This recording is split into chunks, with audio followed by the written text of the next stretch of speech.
Can I use expired makeup? How can I prevent razor burn? What beauty products are really worth the splurge? All that and more on this episode of The Healthiest You. I have some good beauty habits.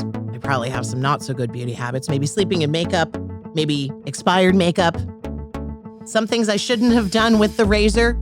We're going to focus on women's health and wellness on the Healthiest You podcast.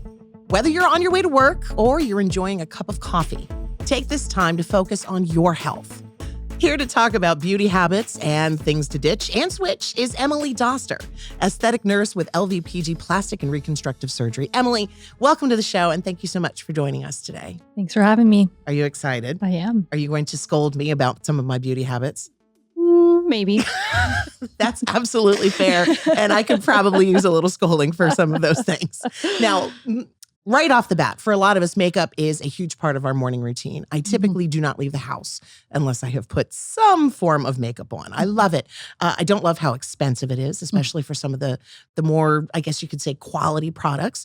But when it comes to expired makeup, how long is too long?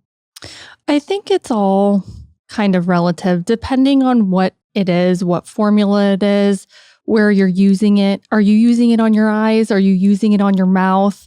Maybe those products we should be replacing a little bit more often. Is it a wand you're pulling out of a tube and applying directly onto your face? Okay. Is it an airless pump? All of those kind of come into play.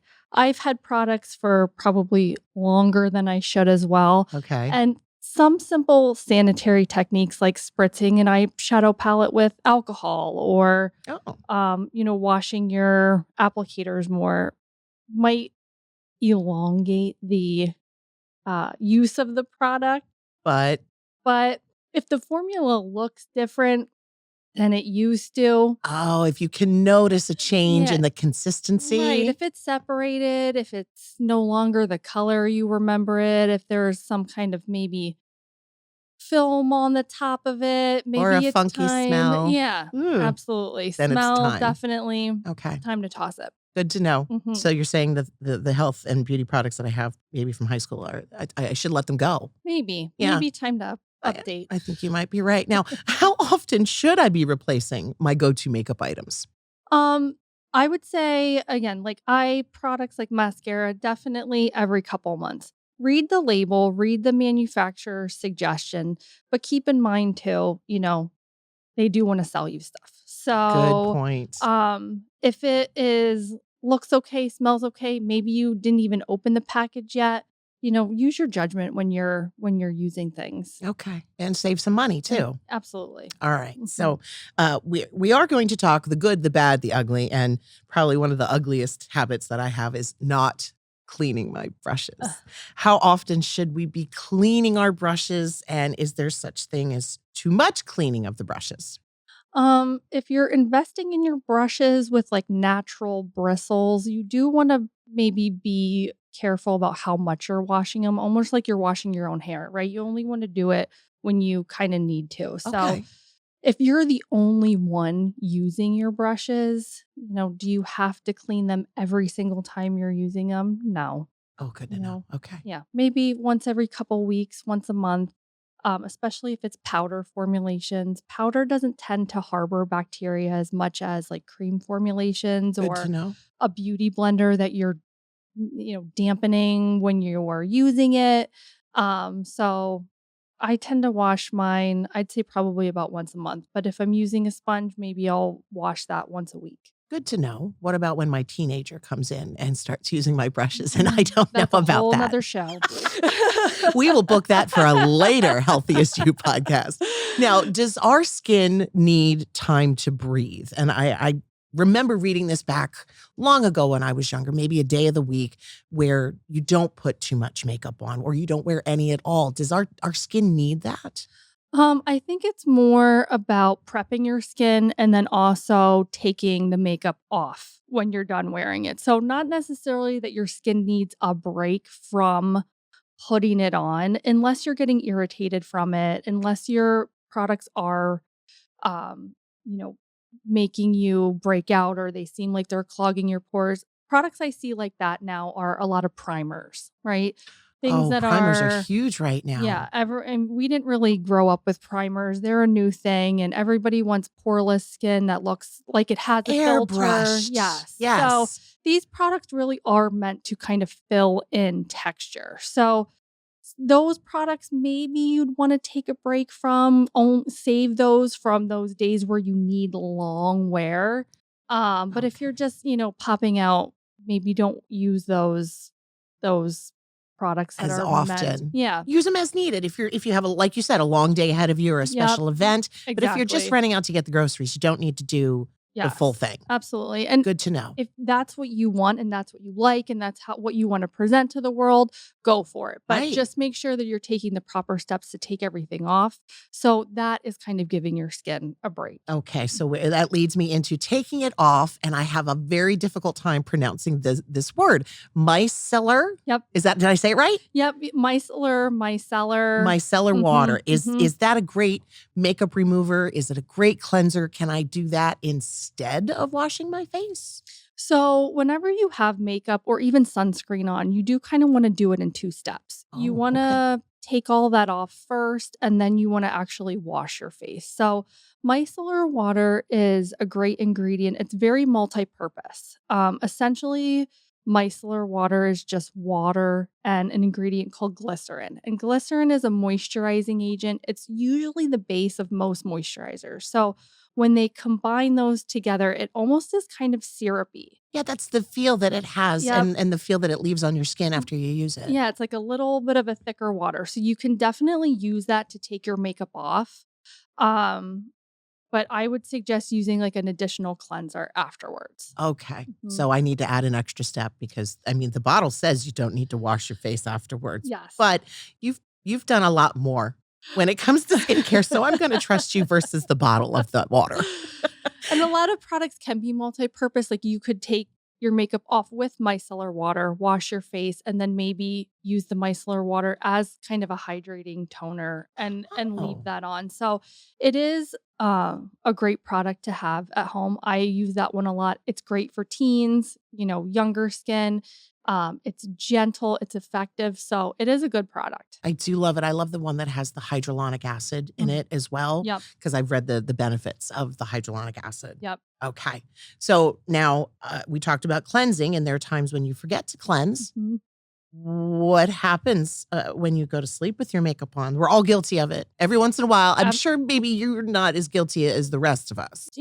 Your products can have bacteria in them, especially if they're not brand new, right? And then your brushes and skin naturally has a microbiome on it. So when you're leaving your makeup on your skin to set, and then there's dead skin and oil and makeup, it's just a perfect environment for bacteria to breed and create inflammation and This sounds clog so gross. pores. Now I feel terrible every time I do And it. it can get, but I do have girlfriends who occasionally do not wash their face and they do perfectly fine. If I even say I'm going to sleep in makeup, my You're- skin will break out. So, it's not the best habit to do, but some people's skin just does not Is resilient. is very resilient. Yes. Okay. And Ours are obviously very sensitive. yes.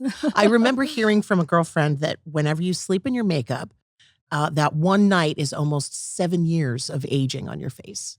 And I'm Well, sure that's probably an exaggeration. I think so. I think, just washing your face is exfoliating, right? Okay. Taking those products off, removing everything. We don't realize how much we are exfoliating just from that process. Just So, from washing. yep, just from Okay. washing. And I can tell with my clients too, the ones who do wash their face at night regularly and the ones that don't. Nighttime's all about healing and repairing. So if you're leaving all that on, your skin doesn't have the best opportunity to do that. So some of the ways that we can actually break out of that habit, if we do tend to do it, how can we get into the habit of doing a new routine, a better skincare routine?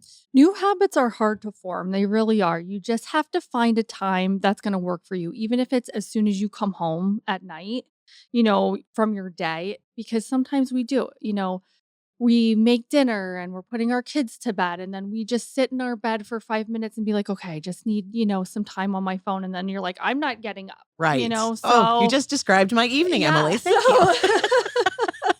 We're right there Can together. someone Yes. just do this for me? Right. So just trying to find a time that you're already up doing it, Okay.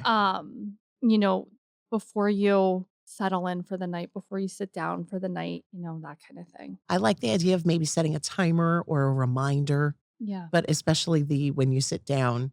Yeah. Sometimes when you sit down, you're just not getting back up for the night. When you sit down, you're definitely not getting back up for the night. At least that's my motto. Or Yeah. or I holler, "Can someone please get me something?" Yes. Now, speaking of sleep and not wanting to get back up, what about our pillowcases?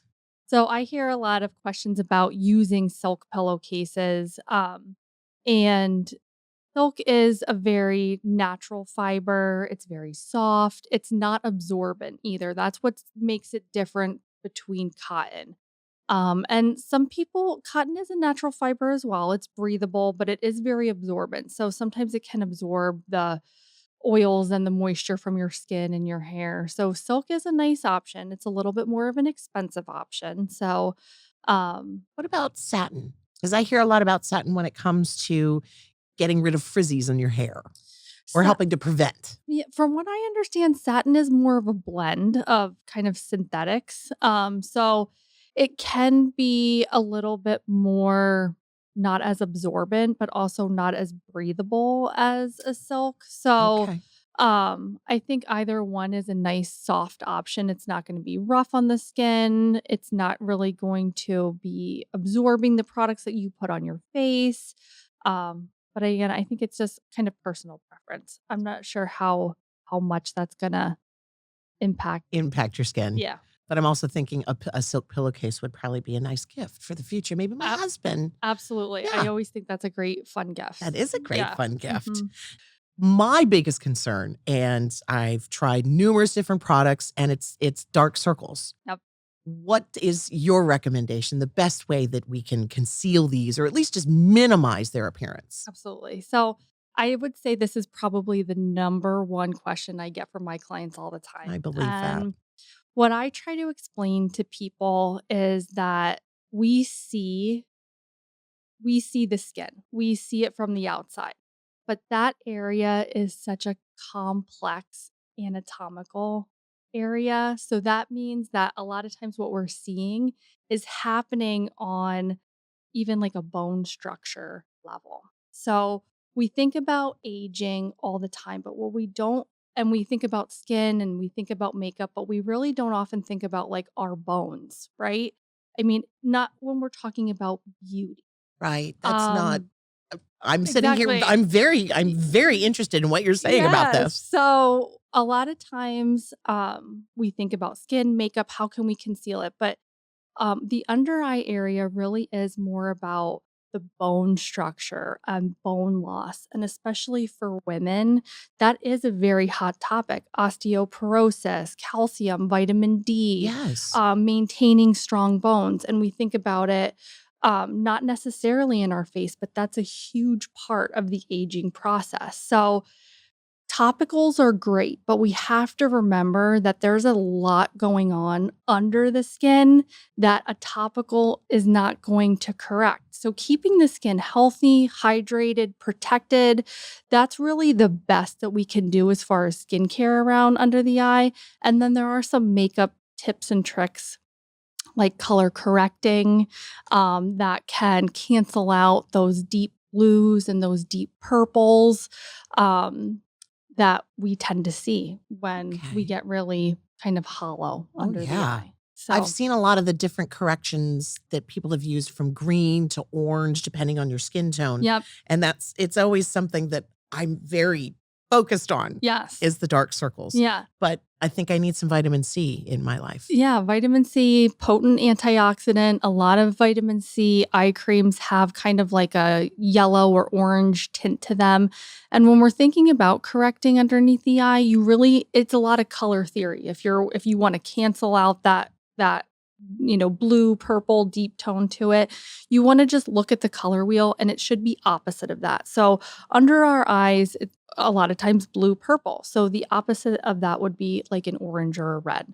So deeper skin tones, a lot of times you'll see them correct with a red or an orange, and lighter skin tones will correct oftentimes with like a peach. So Okay. doing a color corrector, even just the teeniest bit first, letting that dry down and then putting your concealer over top of it will be an instant brightening. Topicals aren't going to correct bone loss, but it will brighten up that area very I quickly. think you and I need to make a shopping trip after Yeah. this. We'll finish recording and then I'm going to take you and we're going to go shopping for Let's do makeup. it. Okay, that sounds great. Now, in addition to minimizing those circles, the dryness that a lot of us face, Mhm. what can we do for that dry, flaky skin? And something that I've seen a lot on social media is skin sealing.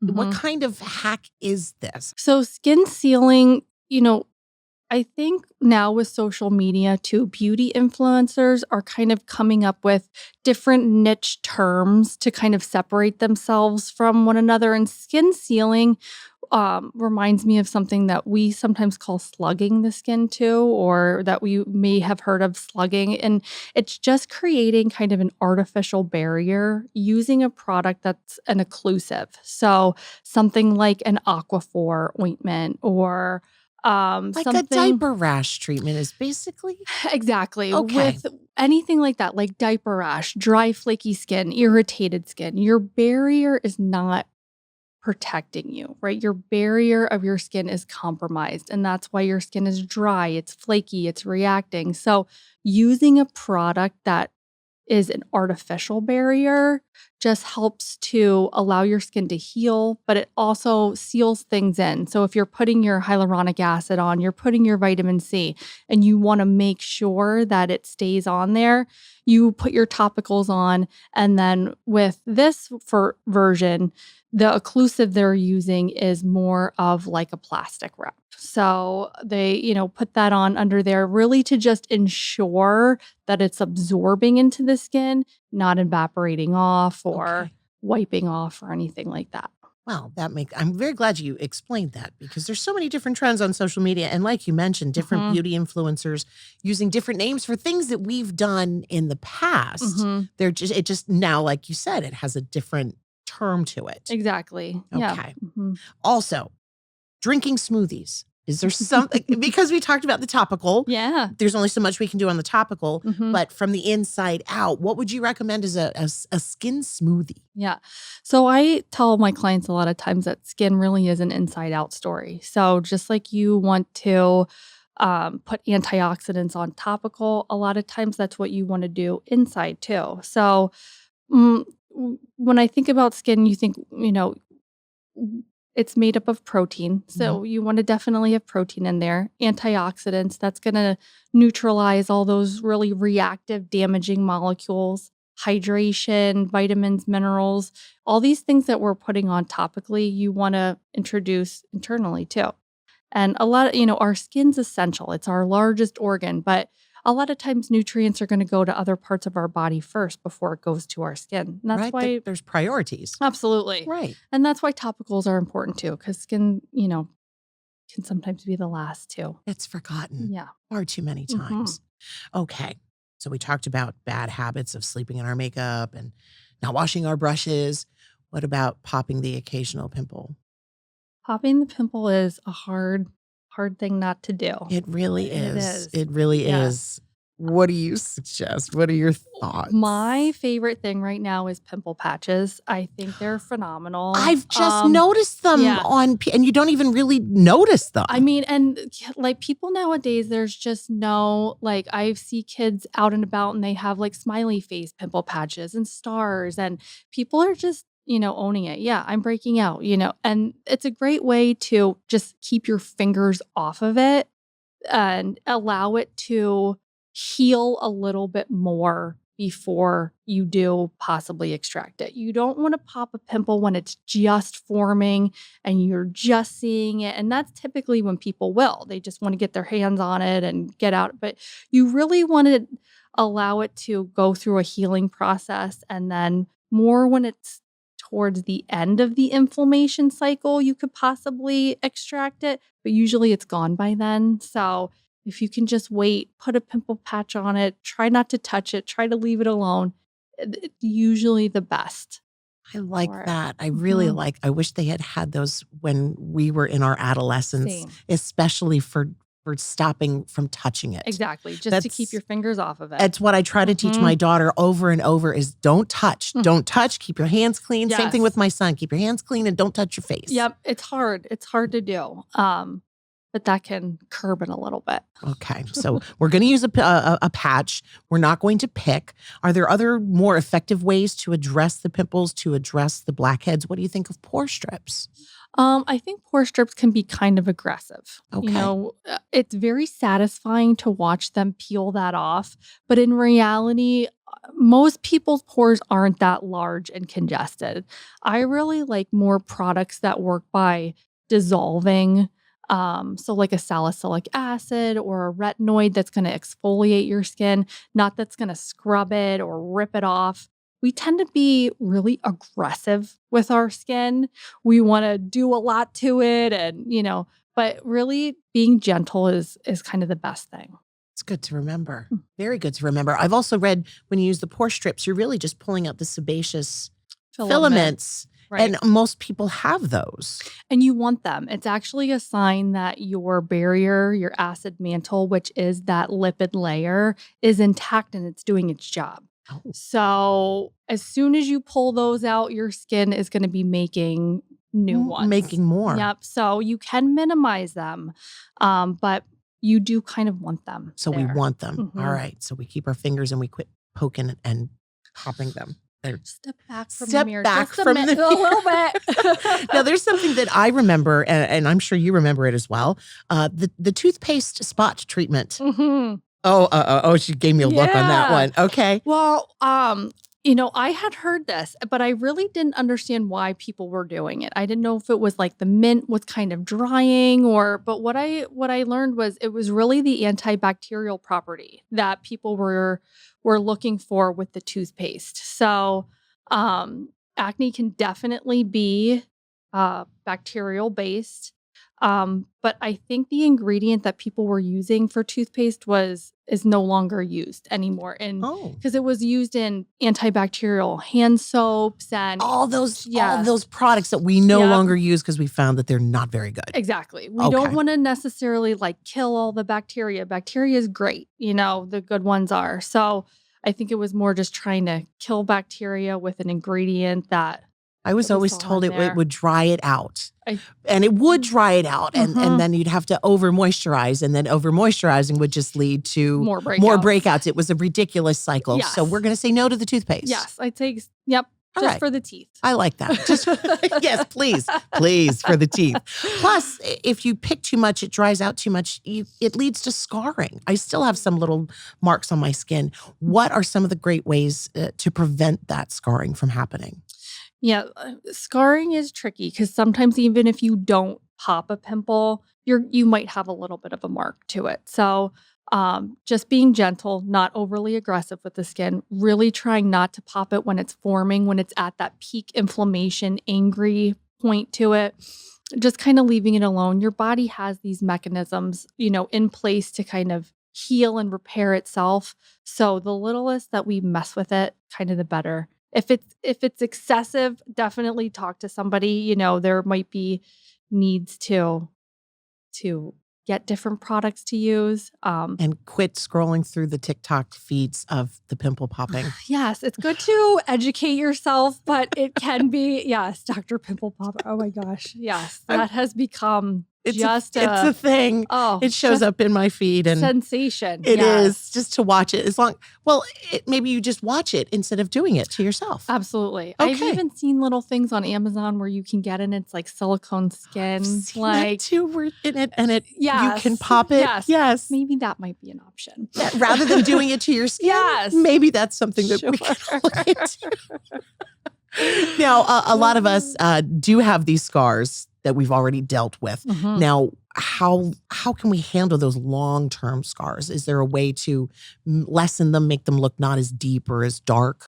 So there's a couple different elements with scars. Sometimes you can have textural scarring. Sometimes you can have vascular tones to them, like reds and purples, that kind of thing. Sometimes that pigmentation will go away. Like if we get a pimple and then that pigmentation kind of lingers, that will go away on its own. It just takes time. Antioxidants are a great way to even tone after things like that. If you're looking to improve the actual texture of a scar, you will probably have to go for more of an in-office treatment. So we can do things with chemical peels. We could do things with microneedling. There are different lasers that can treat scarring. The thing to remember about a scar is that once you have a scar, it's always going to be there. Always going to be there. So there are ways to minimize it with those kind of in-office treatments, different acids, again, microneedling, lasers to kind of remodel the collagen. But if it's there from a pimple, if it's there from a cut, a scrape, something like that, it is always going to be there. So you might as well just embrace it. Absolutely. All right. Yep. So not just slather ourselves in cocoa butter? Cocoa butter is a great ingredient. There are lots of benefits from cocoa butter. It's moisturizing, it's hydrating, it has antioxidants, all those wonderful things that are going to help heal and repair the skin. And that's really when you want to use cocoa butter is more right when, as soon as you possibly can, once everything has kind of healed itself, taking care of a scar as soon as you can is going to have the best result with it. You can repair and improve long scars that have been there for a long time. It might just take a little bit longer. So when we first notice the stretch marks, that's when we should be slathering on the cocoa butter. Yeah, stretch marks are technically scars. So, it really is more about, and a lot of times it's just your genetic makeup of your skin. Some people are more prone to them than others. So yeah, moisturizing your skin, giving it all those nutrients that it really needs to be strong and protect you. That's great. So you're not telling me to go out and buy more cocoa butter, or maybe With I winter should? coming, not a bad idea, not a bad product to have at home. So now with each decade, our 20s, our 30s, our 40s, our 50s, what would you specifically hone in on for each of those decades so that we age gracefully? Absolutely. And, sometimes it's not about the decade that you are in your life. I try to see where people are at, because the first thing that I want people to do with their skin is just protect it from the sun as much as you can. Don't avoid the sun. Go to the beach, go to the pool, be outside. But you just want to be smart about not roasting your skin. Not baking our skin so anymore. That, I would say, when my teens come in my early 20s, the first thing that I'm going to give them and educate them on is being sun safe. So, that's the biggest thing that we've learned over the years is just protecting yourself from the sun, not burning, wear a hat, that kind of thing. The next thing that I would say is develop a good routine. It doesn't have to be elaborate. Sunscreen, antioxidants, some type of gentle exfoliation. Typically, you'll hear about a retinoid, and I would say in your 30s, that would be a great time to incorporate a retinoid. If you're protecting yourself from the sun in your 20s and you're doing, a good routine in your 30s, then in your 40s, maybe you would start to dabble with like a chemical peel or a laser treatment or possibly an injectable, a neurotoxin for wrinkles or some filler for lost volume. But if someone comes to me in their 50s and they're like, I don't do anything, I would still probably start with daily care over anything else, because it can take you a really, really long way. And you want to establish that daily care before you just go in and, try to target a line with some Botox or something. You really want to give them a good habit. So if someone comes in their 20s and they have a good routine and they're doing all this stuff, maybe we would start at a different point than if someone came in their 50s and they're like, I do nothing at home. So as opposed, it's really case by case and so many different variables that go into it. Yeah. And I like to educate people on, ingredients and topicals and keeping it simple. So it's not overwhelming. Because it can be overwhelming. Yes, absolutely. Very quickly, it can become overwhelming. So just try to keep it as simple and keep it simple. Yep. Keep it simple. Mhm. So you did mention the fillers and Botox. What would you expect, or what would you prep one of your patients for their expectations from their first appointment? I get a lot of clients that think filler and Botox is the same thing.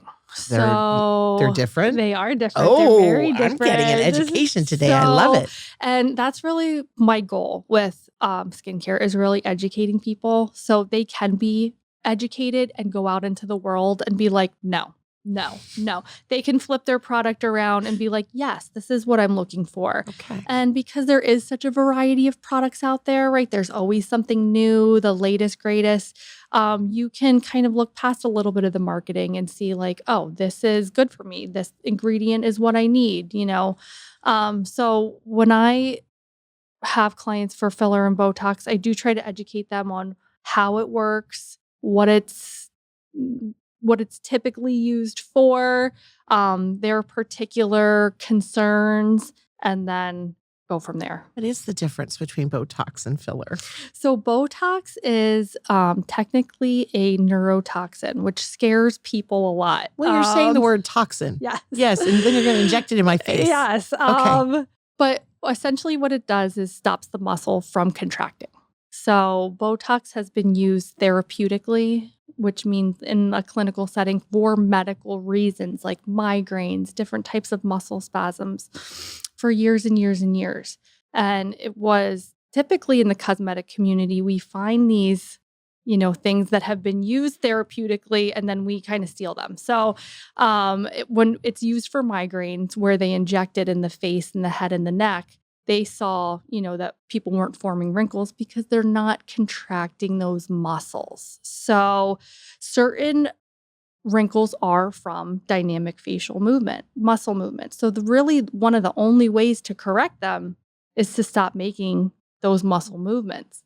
And we've all seen people who really like using it. Oh, yeah. It's unfortunate when certain parts of their forehead don't. And I know I have wrinkles on my forehead, but and lines are good, right? It tells the story. It's the roadmap of my life. Yes. And so Botox is all about muscle movement, and filler is more about replacing lost volume. So Botox, Dysport, any of those, muscle contraction, we're stopping muscle movement.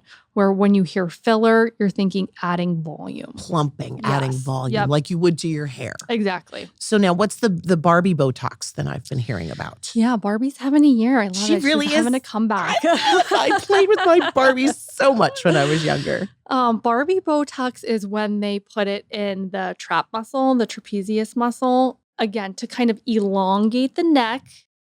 And when you're not using a muscle, that muscle shrinks, right? So when you put it in the trap, it elongates the neck and, makes it look like you have this long neck, slender shoulders. Like a Barbie. Like a Barbie doll. So, and I've also seen it done in the arms as well to kind of really, give those thin Barbie arms.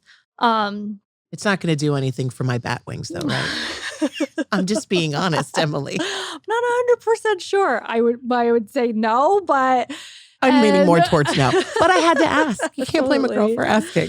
Yeah, I'm as long as you're going to a safe provider, I would say do your thing. Is that my I can see it written all over your face. It's not your thing. It's not. It's okay though. Yeah. Okay.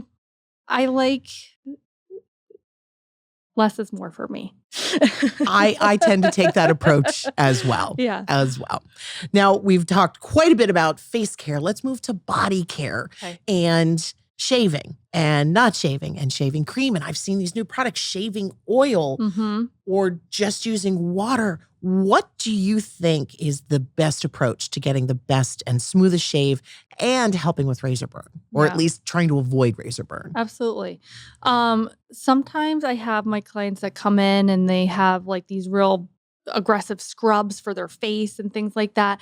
And I'm like, don't throw it away. You can use it on your body, because your facial skin, especially around your eyes and your neck, Very different than, say, your legs, the back of your thighs, the backs of your arms, that kind of thing. So exfoliating, kind of bringing that hair up to the surface before you shave is a good idea, but also using something that's going to give you a really nice slip that's going to moisturize the skin, not going to dry you out. And then if you are prone to razor burn, shaving in that direction of the hair can help, but also just using a really nice, sharp razor. You mean not my husband's razor that's been sitting on the sink for the past month or two? I mean, in a pinch, if you gotta have gotta a do what couple you gotta do areas, sometimes. yes, we have to do what we do. But yeah, if you could put a new blade on your husband's razor, maybe, or I see where you're rinse going. it off, I see maybe a where little you're bit going. before. We've done it, but we probably shouldn't be grabbing our husband's Not razor. our first choice, but yeah, Okay. sometimes we got to do what we got to do.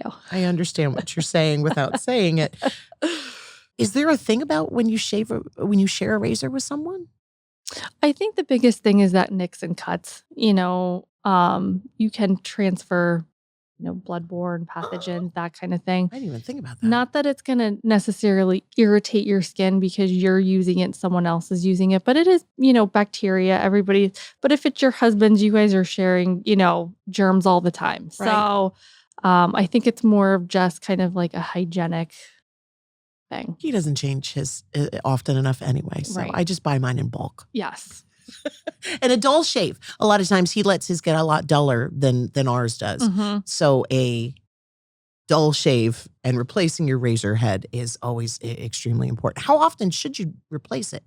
I typically just look at the little strip and go, yeah, that's time to go.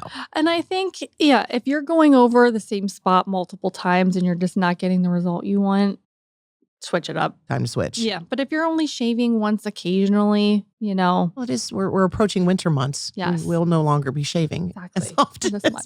Your razors will last longer. Yes, ladies, they're more of an investment now looking ahead towards the spring. Yes. You had mentioned over exfoliating. Mhm. Is there such a thing as too much exfoliation? Absolutely. Yeah, definitely. Especially nowadays with these high, these strong products out there for sure. How often would you recommend we exfoliate? I like when people cycle through different types of exfoliants. So some products will exfoliate from the surface down. So they're kind of resurfacing products. So those are nice to use. Retinoids stimulate cellular turnover. So those work a little bit deeper down.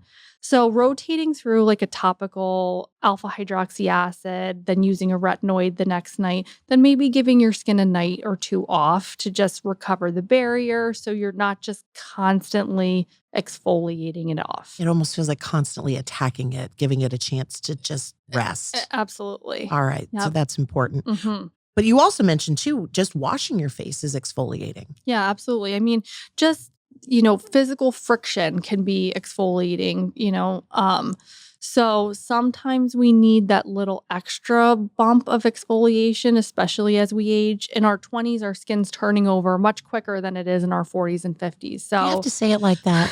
Emily, do you really have to say it like that? Sorry, it's Hurting my true. feelings, but I know it's true. I know it's true. We're just embracing it. We're aging gracefully. Absolutely. I'm embracing it. Absolutely. And, skin just needs a little help sometimes, just keeping to turn over. So gentle, regular, a couple times a week, is plenty. So the exfoliation products that we use on our face, we can use on our body, but it's not the other way around, correct? Not typically, yeah. And facial products are a little bit more specialized sometimes than body products, but you can use, say, glycolic acid on your face and your body. But on your body, it is going to be a little bit of a stronger percentage. So, you can definitely use the same ingredients on face and body, but the concentrations, the strengths of them are going to be what differs.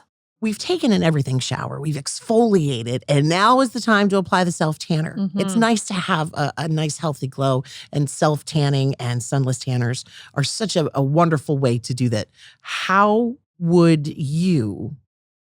What's your approach, basically? What's your approach on sunless tanners and Yeah. things like that? I like sunless tanners. I tend to use them more just on my face than doing a whole body. There are some great tutorials out there on how to do full body sunless tanners, but you do typically want to do them and apply them when you're not going out into the sun. So it might be something that you apply at nighttime, let it develop overnight, and then, your sunless tan is all ready for you in the morning. It's not something you want to do in the morning before you go to the beach. Or before you're going to work or anything like that. Exactly. And it's really just to keep in mind that it's not going to protect you from the sun. It's not melanin. It's not developing melanin in your skin. So if you're using a sunless tanner, you definitely still have to use sunscreen. It's not going to offer you any protection. Is it a bad habit, good habit, or indifferent? When products are put out on the market, they have to follow certain guidelines. The ingredient in sunless tanning is generally considered safe. So even women who are pregnant, it says that it's okay to sunless tan, anytime, especially for women. We have to be careful about, when we're using these products. So I would say sunless tanner over a tanning bed, 100%. That makes sense. Mm-hmm. What about a spray tan? Spray tans, you just have to worry about a little bit of that inhaling, so if you're pregnant or something like that, maybe don't do a spray tan.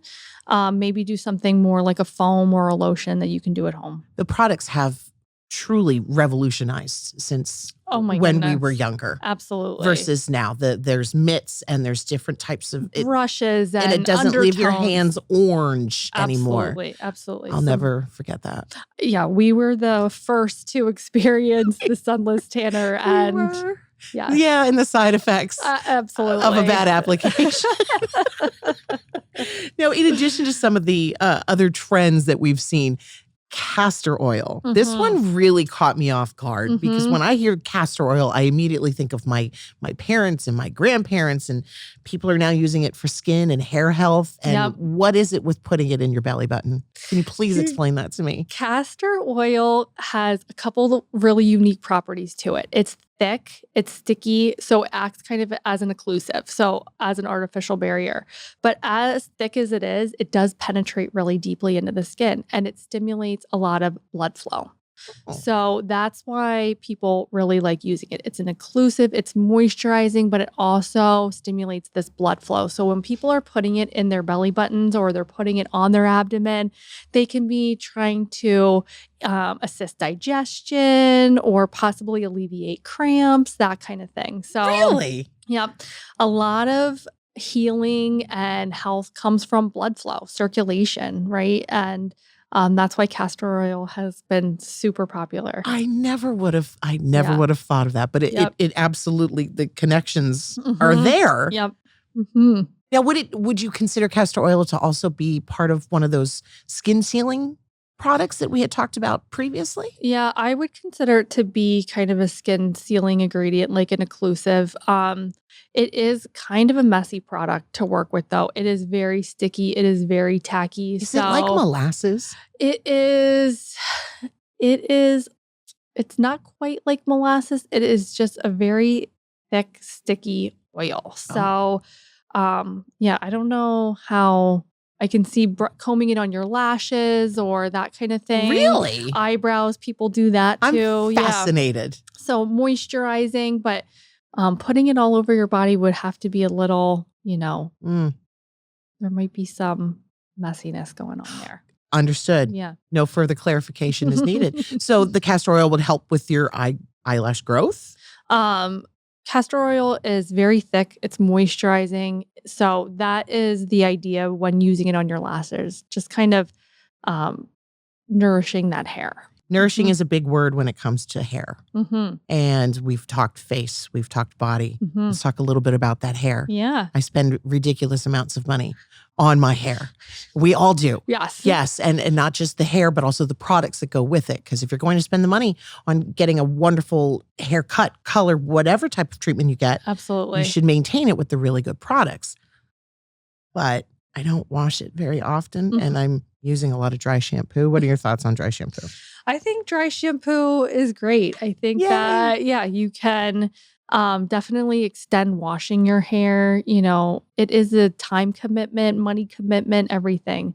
The thing that I've heard about dry shampoos in the past are a lot of times the aerosol ones. Sometimes they can release some chemicals that have been shown to be not the best for you, like benzene. But there's lots of alternatives. There are cream dry shampoos that are more like a paste that you I've can seen a put powder in. too that you can shake into it. Yep, lots of powders, things like that. So I think, because especially if you're coloring your hair, your roots are very different than the tips of your hair. So dry shampoos, extend that shampooing. Can it irritate your scalp?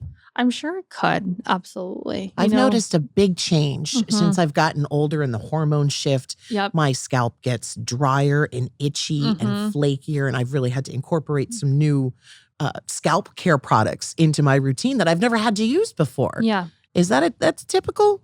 I'm not Yeah. abnormal? No, not Okay, at all. thank goodness. Well, in other ways. Yeah, in good ways. Thank you. The scalp is sensitive. It's different than the rest of your face as well. So if you notice that you are getting irritated from it, it might be the type, but it might be also how frequently you're using it.